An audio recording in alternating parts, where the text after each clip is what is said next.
말씀 함께 봉독하겠습니다. 오늘 사도행전 5장 27절부터 32절 그들을 시작.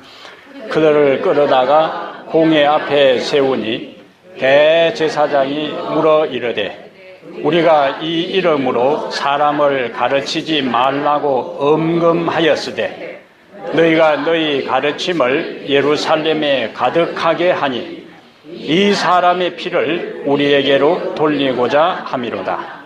베드로와 사도들이 대답하여 이르되 사람보다 하나님께 순종하는 것이 마땅하니라. 너희가 나무에 달아 죽인 예수를 우리 조상의 하나님이 살리시고 이스라엘에게 회개함과 죄 사함을 주시려고 그를 오른손으로 높이사 임금과 구주로 삼으셨느니라.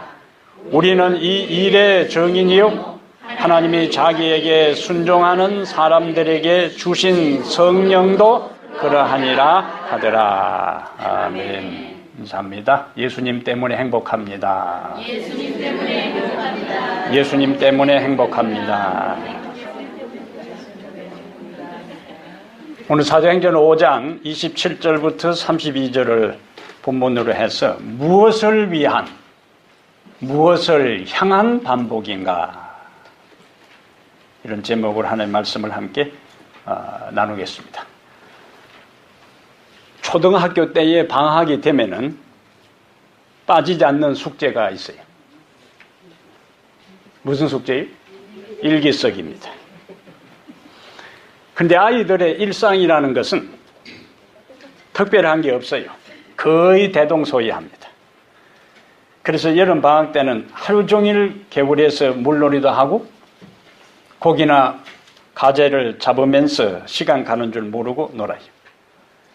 그러다가 개학할 시기가 되면은 한 번에 몰아서 일기를 이제 씁니다. 그러면은 평소에 하던 생활도 비슷한 데다가 그것을 한 번에 몰아서 일기를 써야 되니까 비슷한 내용이 반복되는 겁니다.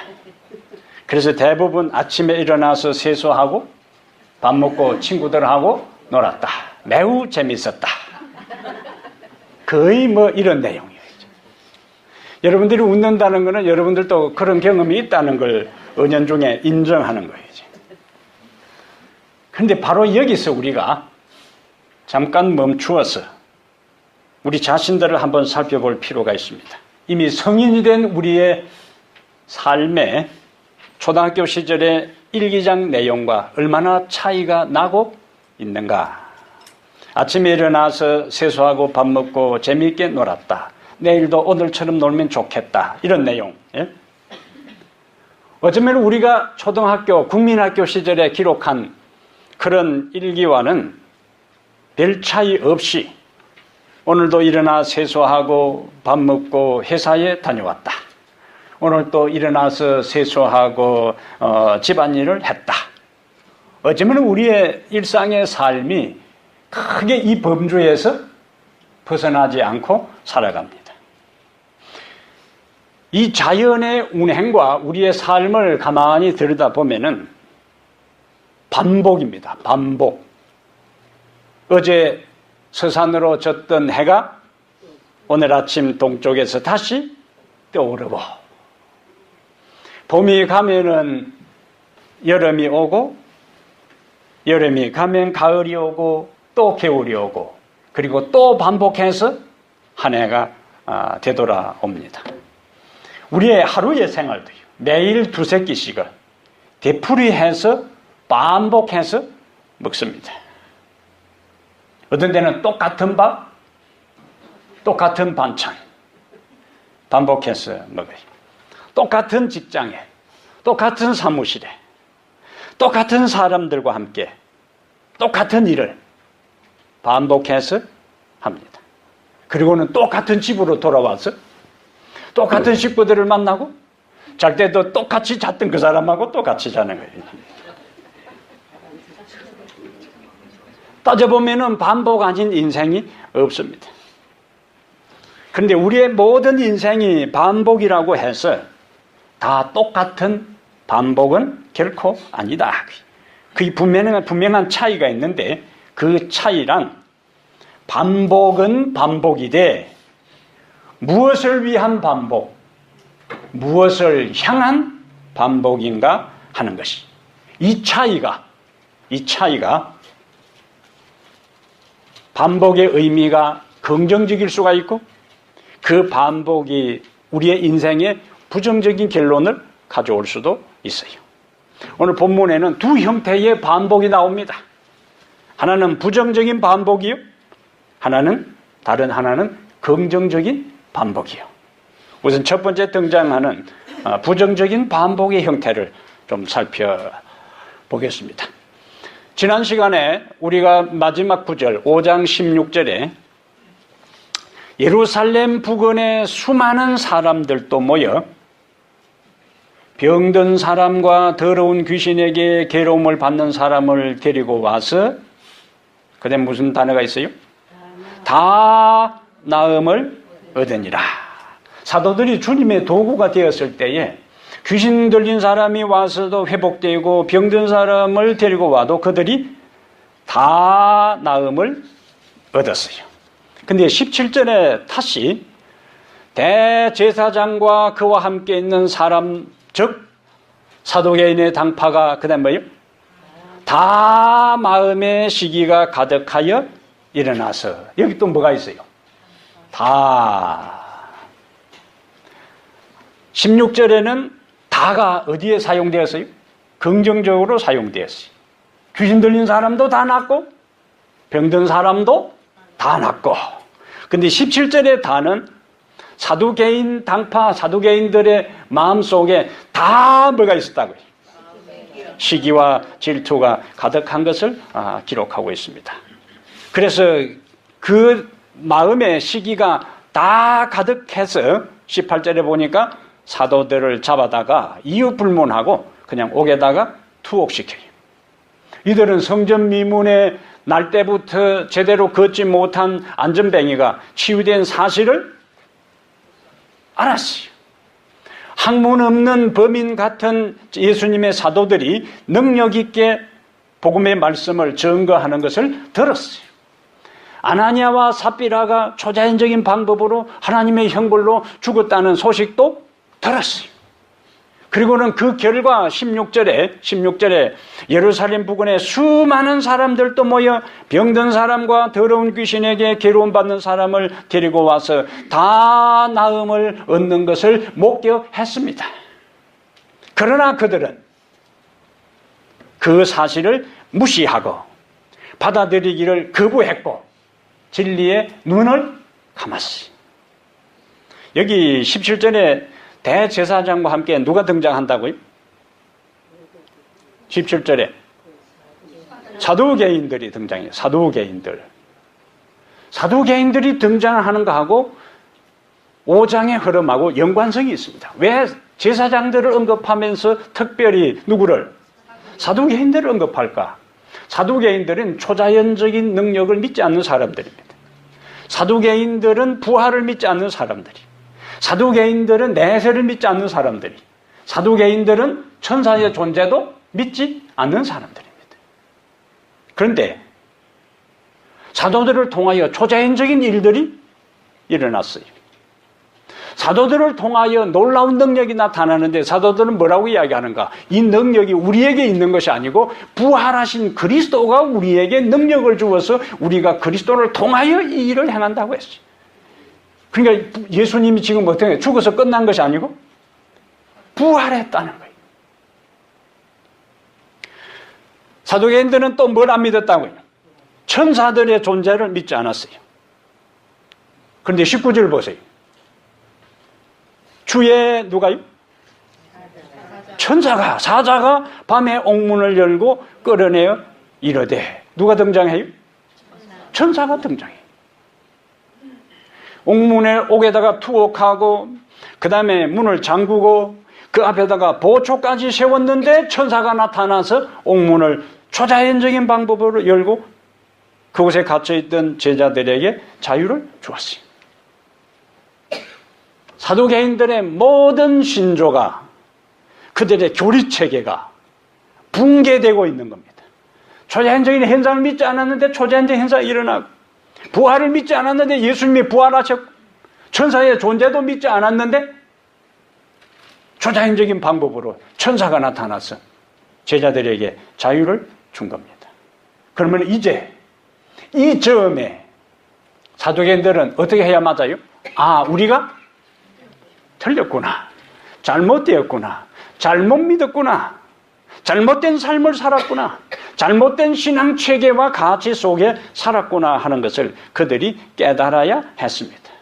그러나 그들은 잘못된 신조를 포기하지 않았어요. 잘못된 것인 줄 알면서도 거짓 교리에 사로잡혀 반복하여 진리를 거부했습니다. 오늘날도 구도자들을 가르쳐 보면은 다른 교회 다니는 많은 사람들이 안식일에 대한 것을 제대로 성경을 통해서 알고, 영혼 불멸에 대한 것도 제대로 깨닫고, 많은 그들이 옳다고, 그들이 맞다고, 그들이 진리라고 생각했던 것들이 성경을 다시 보니까 그렇지 않다는 것을 알면서도 인간관계와 눈앞의 이익과 신앙적 편리함과 그렇게 살아왔고, 그렇게 출석했고, 그렇게 인간관계를 맺었기 때문에 그들에게 보여진, 그들에게 깨달게 해준 진리 앞에 결단을 내리지 않고 머뭇거리고 주저하고 타협하고 돌이키지 않는 것을 볼 수가 있습니다. 그래서 이 역사는 반복되는 거예요. 사도행전에 나오는 수많은 부정적인 사람들, 특히 여기 나오는 사두개인들처럼 오늘날에도 그 시절 2000년 전에만 사두개인들이 있었던 것이 아니고, 오늘날의 현대판 사두개인들이 진리가 비춰짐에도, 진리가 그들에게 보여줌에도 불구하고, 확신하게 그들에게 깨우쳐줌에도 불구하고 그것을 따르지 않는 것은 바로 여기 나오는 대제사장이나 사두개인이나 하등의 차이가 없는 것입니다. 그것은 사두개인뿐만 아니라, 그것은 다른 교회에 속해 있는 사람들뿐만 아니라, 그것은 오늘 이곳에 앉아있는 우리들이 하나님의 분명한 진리의 빛이 있고 하나님의 분명한 말씀이 있음에도 불구하고 그 앞에 결단을 내리지 않을 때, 그 앞에 굴복하지 않을 때, 그 말씀을 따라 살아가지 아니할 때 우리는 제2의 사두개인과 동일하다는 사실을 우리가 인정하고 깨달을 필요가 있습니다. 21절에 보면은 그들이 듣고 새벽에 성전에 들어가서 가르치더니 대제사장과 그와 함께 있는 사람들이 와서 공회와 이스라엘 족속의 원로들을, 또 무슨 말이 나와요? 다 모으고 사람을 옥에 보내어 사도들을 잡아오라 하니. 뭐 하기 위해서요? 투옥시켜놓은 사도들을 재판하기 위해서 그들이 다 모였습니다. 그런데 오늘 우리가 키워드는 반복인데 40절 보면은 그들이 옳게 여겨 사도들을 불러들여 채찍질하며 예수의 이름으로 말하는 것을 금하고 뭐 했다고? 석방했어요. 그런데 사도들을 시기했고, 사도들을 체포했고, 사도들을 투옥하고, 그 다음에 사도들을 의회를 소집해서 심판하고, 그 다음에 마지막에는 항상 결론이 뭐냐면은 그들을 풀어주면서 앞으로 이런 이야기 하지 말라. 이것이 어떻게 되었다고 지금까지 반복되었습니다. 이것이 4장에서도 반복되었습니다. 4장 1절 한번, 사도행전 4장. 사도들이 백성에게 말할 때에 제사장들과 성전 맡은 자와 또 누가 등장해요? 사두개인들이 이르되 예수 안에 죽은 자의 부활이 있다고 백성을 가르치고 전함을 싫어하여. 오늘 본문에서는 시기하여 그랬고 여기는 싫어하여 그들을 잡음에 날이 이미 저물었으므로 이튿날까지 가두었으나 말씀을 들은 사람 중에 믿는 자가 많으니 남자의 수가 약 5천이나 되었더라. 그래서 5절에는 이튿날 관리들과 장로들과 서기관들이 예루살렘에 또 뭐 했다고? 뭐였는데 대제사장 안나스와 가야바와 요한과 알렉산더와 및 대제 문중이 또 뭐요? 다 참여하여 사도들을 가운데 세우고 묻되 너희가 무슨 권세와 누구의 이름으로 이 일을 행하였느냐. 그리고는 결론이 뭔가 17절이에요. 4장 17절. 이것이 민간에 덮어지지 못하게 그들을 위협하여 이후에는 이 이름으로 아무에게도 말하지 말게 하자. 그리고는 사도들을 뭐 했는가? 풀어줬어. 그런데 이 장면이 어디에서요? 오늘 5장에서 다시 반복되는 거예요. 그런데 4장에서 사도 베드로와 다른 사도들, 5장에서 베드로와 다른 사도들에게 했던 이들이 누구인가? 바로 4장 이전에는 다 모였어. 예수님에게 사형 선고를 내리고 죽이려고 시도했던 바로 그 사람들이고, 5장 이후에 그들은 또 무엇을 했는가? 다시 모든 의원들을 다 모으고 스데반을 죽이고 나중에 바울을 죽이기로 의결한 자들이 바로 이 사람들이었어. 예수님으로부터 시작했어. 베드로와 요한에게서, 그리고 베드로와 다른 사도들에게서, 그리고 스데반에게, 그리고 바울에게 그들이 뭘 하고 있습니까? 똑같이 반복하여 진리를 따르는 사람들, 진리의 확신을 가지고 하나님께 충실한 사람들을 박해하고 진리를 유린하는 일들을 그들이 하고 있는 것입니다. 바뀌지 않았어. 변하지 않았어. 달라지지 않았습니다. 그들의 반복적인 것은 뭐냐? 불순종이었어. 그들의 반복적인 것은 뭐냐? 불신앙이었어. 그들의 반복적인 것은 하나님께 대한 도전이었어. 그들의 반복적인 것은 하나님에 대한 불신앙이었던 것을 우리는 여기서 알 수가 있습니다. 그는 반복적으로 불순종하고 반복적으로 불신앙하고 반복적으로 하나님께 도전하고 반복적으로 하나님의 백성들을 박해할 때에 어떻게 되는가? 결국 그들은 서기 70년에 로마 군인들에 의해서 유대 나라는 완전히 멸망당하고 그 중심에 있었던 제사장들과 종교 지도자들도 다 죽임을 당하고 말았습니다. 반복적으로 하나님께 불순종하고 불신앙하고 곁길로 이탈된 자들의 마지막 비극적인 최후입니다. 반복적인 삶, 불신앙, 회개하지 않는 삶, 돌이키지 않는 생활, 잘못된 길에서 돌아서지 않는 삶은 비극으로 끝나고 말 것입니다. 가장 영광스러운 임무를 거부했던 그들, 세상에서 가장 탁월하고 깊은 진리를 거부했던 그들, 생명을 거부하고 영생을 주겠다고 제안을 반복해서 거부한 그들은 결국에 비극적인 최후를 마치고 말았습니다. 오늘 우리는 이러한 성경의 역사를 통해서 무엇을 배워야 할까요? 무엇을 깨달아야 할까요? 지금 나는 어떤 상태에 있는가? 나의 삶이 지금처럼 반복해서 살아도 나의 삶의 내용이, 나의 인생의 방향이, 나의 습관이 지금처럼 반복되어도 하나님 앞에 설 수 있는가? 하나 최후의 심판의 때에 하나님 앞에 부끄러움 없이 설 수 있는가?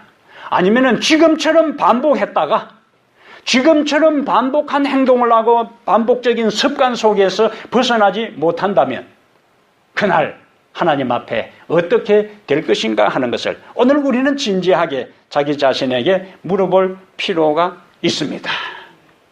하나님께서 우리에게 반복하여 말씀하시오. 하나님은 한 번의 경고로 끝나지 않습니다. 하나님은 반복해서 우리에게 깨우쳐 주시, 반복해서 말씀하시, 여러 가지 방법으로 우리를 깨우쳐 주십니다. 개인적으로 성경을 읽을 때, 개인적으로 성경을 암송할 때, 다른 영적인 사람과 대화할 때, 뉴스를 들을 때, 신문을 볼 때, TV를 볼 때 하나님은 수많은 방법과 통로를 통하여 우리를 뭐 하신다고? 경고하시고 깨우쳐 주십니다. 반복해서. 하나님의 반복은 우리를 멸망시키기 위한 것이 아니고 하나님의 반복은 우리를 살리기 위한 반복입니다. 그런데 하나님께서 우리를 살리기 위해서 반복해서 깨우쳐 주는데 반복해서 거부하고 따르지 아니하면은 결국에 그 반복의 결과로 파멸되고 만다는 것을 우리는 엄숙하게 기억할 필요가 있어요. 오늘 나에게 하나님께서 무엇을 반복해 주시는가? 안식일의 설교를 통해서 반복해서 하나님께서 무엇을 나에게 깨우쳐 주시는가 하는 것을 깨달아. 그리고 그 깨달음에서 머뭇거리지 말고 행동으로 돌아서서 변화되고 하나님께로 향하는 그런 변화들이 매 안식일마다 반복하여 일어나게 되기를 축복합니다.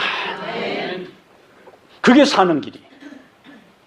진리를 반복해서 하나님께서 말씀하실 때 반복해서 불순종하게 되면은 결국에 출애굽기에 나오는 바로처럼 마음이 강팍하게 되었어. 자기 아들도 죽고 민족도 망하고 그리고 자신도 최후를 마치고 말아요. 그러나 반복해서 하나님께서 우리에게 말씀하실 때 하나님께서 아직도 나를 포기하지 않으시는구나. 아직도 하나님이 나를 사랑하시는구나. 아직도 하나님께서 나를 기다리고 계신다는 사실을 깨닫는 사람, 그리고 반복해서 잘못된 길에서 돌이킬 때 하나님께서 우리에게 영생의 길로 인도해 주실 것입니다. 작은 빛이 비칠 때, 작은 음성이 들릴 때 그 빛에 주의해야 돼. 그 소리에 귀를 기울여야 돼. 작은 빛을 무시하면은 더 강력한 빛이 비쳐도 반응하지 않습니다. 이미 점점 그 빛에 거절하는데 익숙해졌기 때문에 더 강력한 빛이 천둥처럼 진리가 울려도 반응하지 않게 되는 거예요.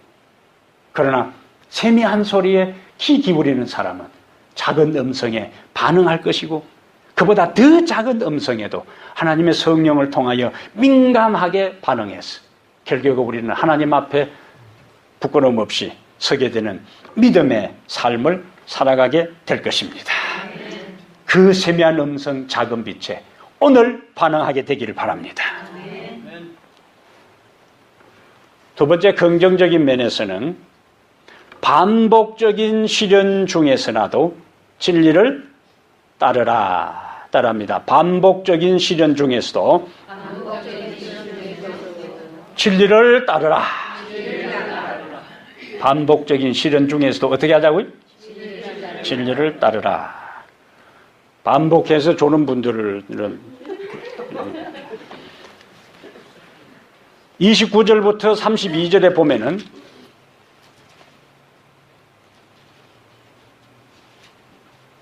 유대 종교 지도자로부터 신문을 받는 사도들에 대해 본문은 29절에 이렇게 이야기합니다. 베드로와 사도들이 대답하여 이르되 사람보다 하나님께 순종하는 것이 마땅하니라. 아멘.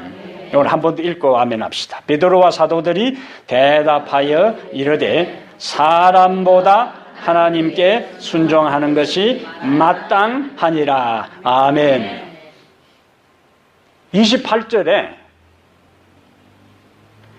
우리가 이 이름으로 사람을 가르치지 말라고 응금하였으되 너희가 너희 가르침을 예루살렘에 가득하게 하니 이 사람의 피를 우리에게로 돌리고자 함이로다. 그런데 원래 이 사람들이 예수님을 신문할 때 뭐라고 이야기했어요? 그 피를 우리와 자손에게 돌리라 했던 바로 그 사람들이 이제 와서 뭐라고요? 우리에게 예수님을 죽인 그 책임을 우리에게 돌리고자 하느냐 하고 사도들에게 따지는 모습을 보게 돼요.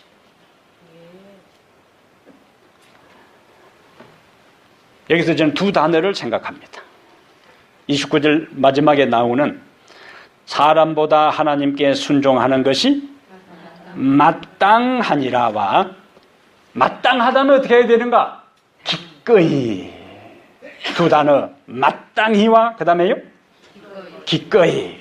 마땅히는 진리를 믿는 사람들에게는 너무나 당연하고 너무나 당연하고도 올바른 길이기에 그 길 말고는 다른 길로는 도저히 갈 수 없다는 뜻이 뭐냐? 마땅히요. 기꺼이는 그 진리를 따르는 일이 너무나 보람차고 기뻐서 억지로 마지 못해서가 아니라 저절로 신나서 한다 하는 것이 무슨 단어 속에 함축되어 있다고? 기꺼이.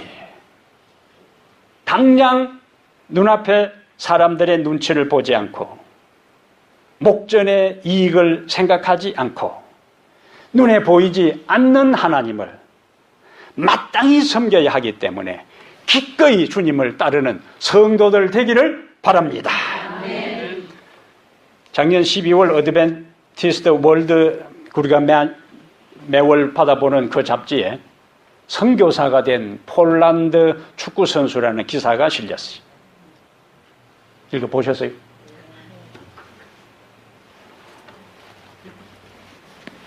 기사의 주인공은 폴란드 축구 선수 다리우시 긴다라 하는 선수입니다.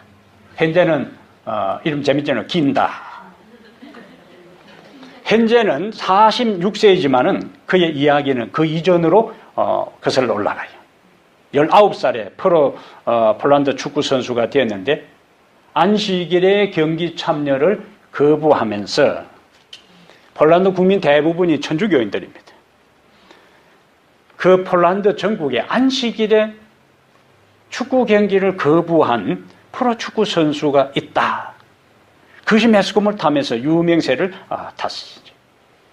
그러다가 그가 23살이 되던 1993년에 그가 아주 훌륭한 선수이기 때문에 한 유명한 리그팀에서 스카우트 제약을 받고 그 다음에 그가 이제 입단을 하게 되는데 계약 조건은 매월 2만 불. 1993년에 폴란드입니다. 미국도 아니고. 지금부터 20여 년 전에 폴란드에 매월 얼마씩요? 2만 달러에. 그리고 골 하나 넣으면은 한 골당 1만 6천 달러를 추가로 지원하는 것이 계약 조건이었습니다. 당시 폴란드 경제 사정에 비하면 이거는 굉장한 파격적인 조건이에요. 그래서 이제 모든 그 보수에 대한 것이 조정된 다음에 마지막 입단서에 사인을 하기 위해서 계약 조건을 읽어보는데 이 긴다는 계약을 포기했어요. 그리고 당화하는 이 팀 관계자에게 이렇게 이야기합니다. 저는 제7 안식일 예수 재림 교인입니다. 하나님이 주신 안식일을 십계명을 지키기 위해 안식일에는 경기를 할 수 없습니다. 결국 계약은 무산되었어요. 그리고 그는 다시 안식일에 경기를 하지 않는다는 조건으로 이전에 입단한 그 팀에서 적은 보수를 받고 그가 선수로 활약합니다. 그러다가 5년이 지난 다음 1998년에 폴란드의 유명한 한 기자가 이 긴다를 인터뷰를 하는데 왜 5년 전에 그 잘 나가는 선수로서 그 좋은 조건을 거부하고 계약을 포기했는지에 대한 그 이유를 가지고 인터뷰를 했어요. 그래서 이 폴란드의 유력 일간지에 이 사실이 실렸어요. 그 이후에 15개 신문사와 여러 TV 방송국에서 찾아와서 이 사람을 인터뷰했습니다. 수많은 사람들이 재림교회 신앙에 대해서 알게 됐어요. 수많은 사람들이 안식일 교인들이 무엇을 중요하게 생각하고 그들의 인생의 우선순위가 무엇인지를 알게 되는 계기가 되었어요. 안식일을 포기하지 않았다면 세계적인 축구 선수가 되었겠지만 그리고 명예도 돈도 거머쥘 수 있었겠지만 그는 하나님의 말씀을 순종하기 위해서 진리를 기꺼이 따라 살기로 결심함으로 지금은 한 작은 교회의 안교장으로서 봉사하면서 작은 팀의 축구 코치로서 봉사하고 있다는 소식이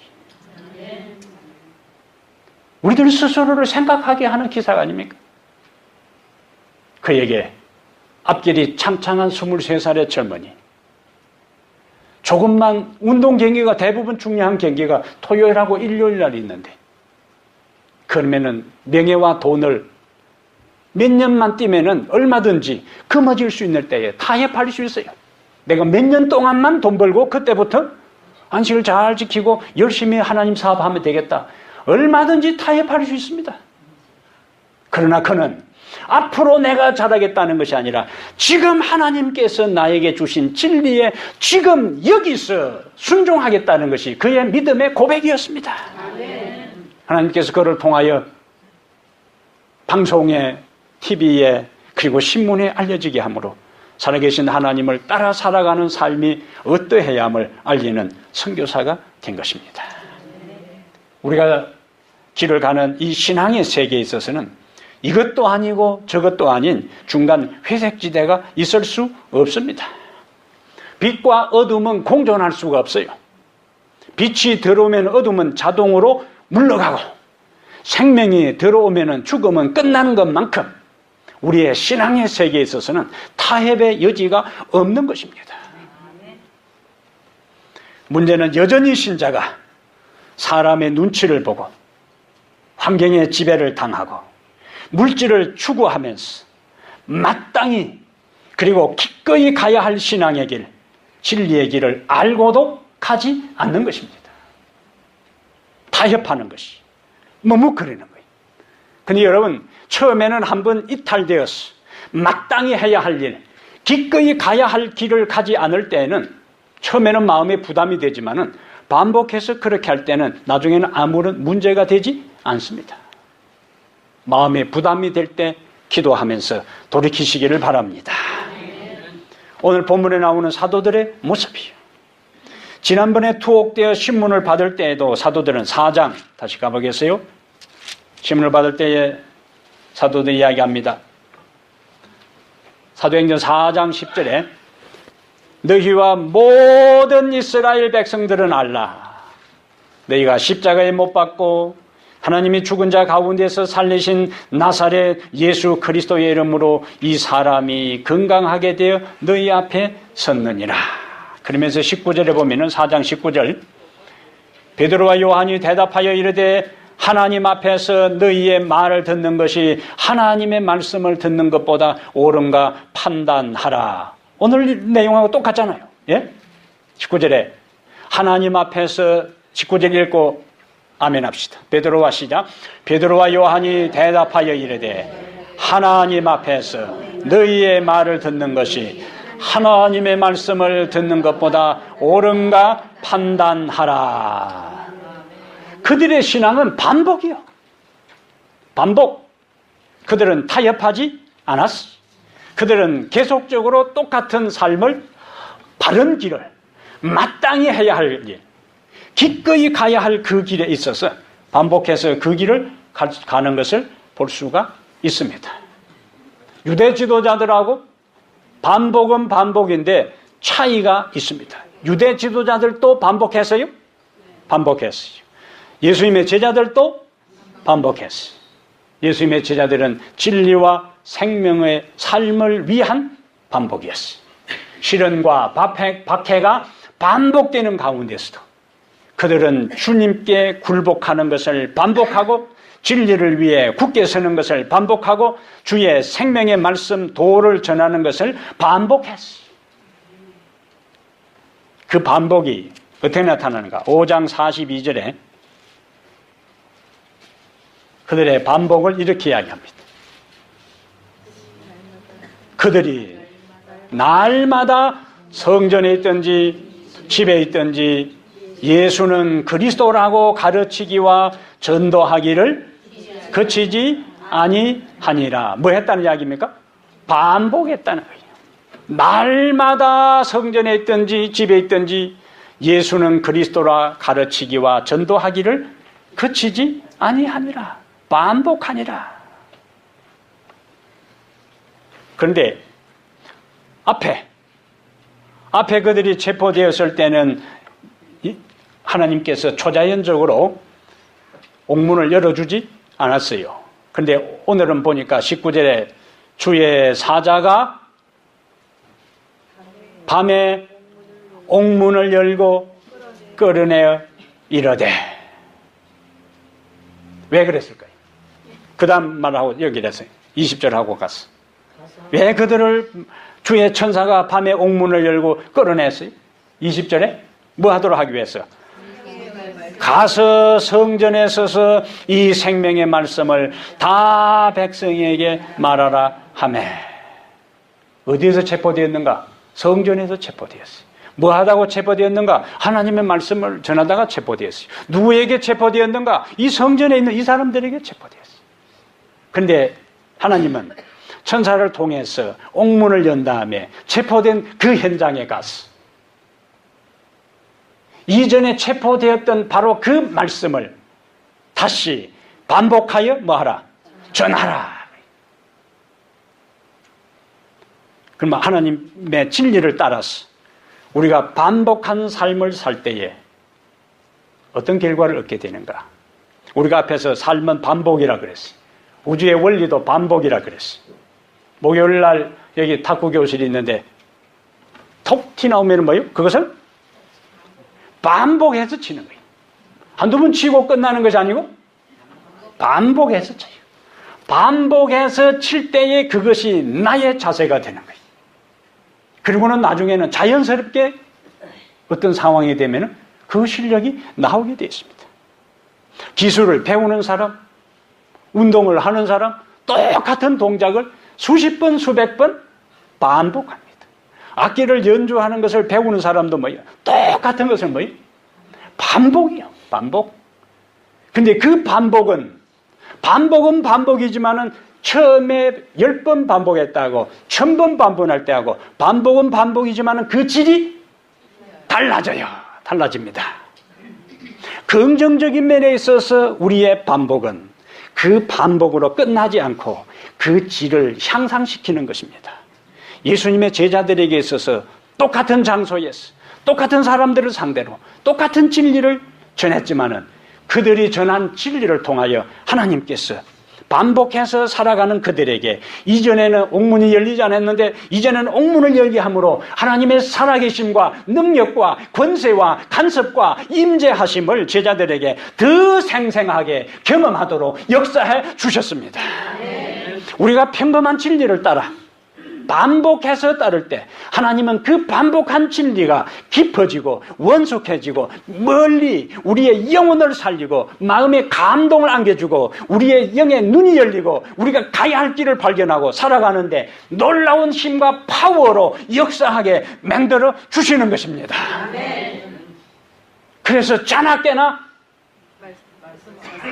말씀함송 외운 것도 반복이요. 반복.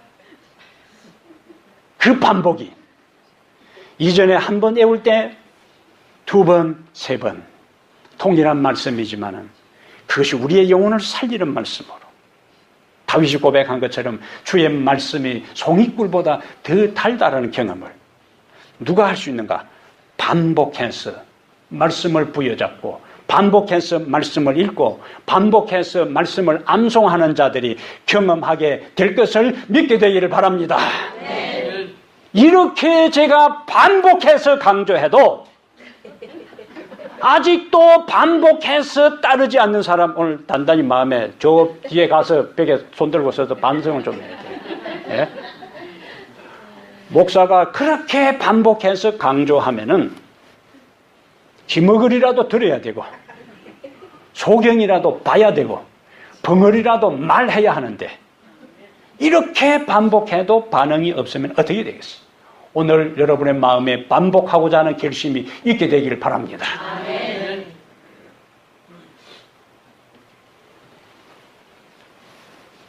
같은 시기에 유대 공회에서는 사도들을 잡아오라고 명령을 내렸고 시기가 가득하여 죽이려고 반복해서 처신합니다. 그런데 한쪽에서는 사람을 살리는 생명을 말씀을 전하고 있는데 다른 쪽에서는 사람을 죽이려는 음모를 하고 있어요. 한쪽에는 점점 그렇게 반복함으로 꼴져버린 거예요. 그들의 인격도 그들의 생각도 그들의 삶의 방향도 그들의 마음의 모든 가치관도 그렇게 돼버린 거예요. 무엇을 반복하느냐 하는 것은 이렇게 하늘과 땅과 차이가 나는, 동과 서가 만날 수 없는 엄청난 그 간격을 가져오는 것입니다. 여러분, 진리의 말씀에 반복하여 심취하게 되기를 바랍니다. 우리가 전하는 기별은 생명의 기별이에요. 우리가 듣는 기별은 생명의 말씀입니다. 하나님께서 우리에게 끊임없이 반복해서 말씀하시는 것은 생명의 기별이에요. 살라는 기별이에요. 죽어서는 안 된다는 기별이에요. 살아야 된다는 기별이에요. 이 기별을 우리에게 하나님께서 반복하여 전하면서 우리를 살리시고 우리를 회복시키시고 우리를 소생시키시고 우리를 다시 믿음의 날개짓을 해서 생명의 주 하나님이 계시는 곳으로 날아가게 하신다면 그 생명의 말씀이 우리를 살리고 다른 사람도 살리게 되는 역사가 일어나게 되기를 바랍니다. 겨울은 죽음의 계절이에요. 그런데 벌써 보세요. 잎이 나기 시작하잖아요. 땅을 보세요. 벌써 새싹이 돋아나기 시작하잖아요. 생명입니다. 생명. 오늘 이 안식일 하나님의 말씀이 생명이 되어 여러분의 영혼 속에서, 여러분의 마음의 밭에서 싹을 틔우기를 바랍니다. 자라서 꽃을 피우고 열매를 맺게 되기를 바랍니다. 우리의 반복적인 삶이 부정적으로, 여기에 나오는 이 본문에 나오는 부정적인 불순종과 불신앙의 사람으로 해서 결국 비참하게 최후를 마치는 그런 반복이 아니라 생명을 살리고 회복되고 하나님을 닮아가고 마땅히 따라야 할 그 길을 기꺼이 따라가는 진리의 길에 있어서 반복적인 삶을 살아 하나님 앞에 부끄럼 없이 서게 되는 충성된 종들 되기를 주의 이름으로 축복합니다. 하나님 우리 아버지, 반복하여 우리에게 말씀하시오니 감사합니다. 우둔한 우리를 깨워주시며 잠자는 우리의 영혼을 깨워주시고 무감각한 우리를 깨워주시고 타협하며 살아가는 우리를 경성시켜 다시 주께 우리의 자신을 기꺼이 바칠 수 있는 이러한 시간들을 허락하시니 감사합니다. 마땅히 따라야 할 그 길, 영생의 길, 생명의 길, 주의 뜻을 따라 언제나 기꺼이 즐거운 마음으로 감사하는 마음으로 따를 수 있는 저희들 모두가 되게 하여 주시옵소서. 날마다 반복되는 우리의 일상에서 지금처럼 날마다 반복해서 살아도 하나님 앞에 구원의 자리에 설 수 있을지에 대한 진지한 물음 끝에 그렇지 않다는 생각이 들 때 돌이킬 수 있는 결단의 마음도 우리에게 주시옵시고 날마다 반복되는 일상의 삶을 그렇게 해도 하나님의 인정을 받을 것만 반복해서 더 깊어지는 삶, 더 하나님께로 가까이 가는 아름다운 성도의 삶 되게 하여 주시옵소서. 이제는 우리 주 예수 그리스도의 은혜와 하나님 아버지의 무한하신 사랑과 성령의 감화 감동 내주 충만한 역사가 이 자리 머리 숙여서 하나님의 진리를 따라 기꺼이 살고자 결심한 모든 성도들 머리 위에 이제부터 영원토록 함께 있을지어다. 아멘.